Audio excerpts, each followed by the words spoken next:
জমি বিরোধ ঘিরে অশান্ত অসমের কার্বি আংলং। দুই গোষ্ঠীর মধ্যে সংঘর্ষ, আহত 48 জন পুলিশকর্মী, ভাঙচুর, দোকানপাট, বাইক বন্ধ, ইন্টারনেট।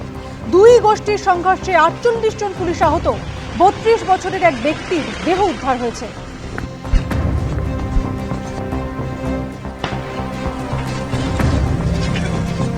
গোটা জেলায় পুলিশকে হাই অ্যালার্টে রাখা হয়েছে। অশান্তির ঘটনায় জানালেন অসমের ডিজিপি।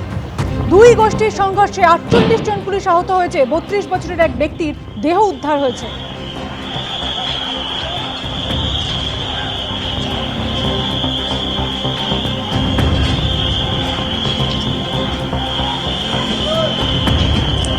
জমি বিরোধ ঘিরে অশান্ত অসমের কার্বি আংলং।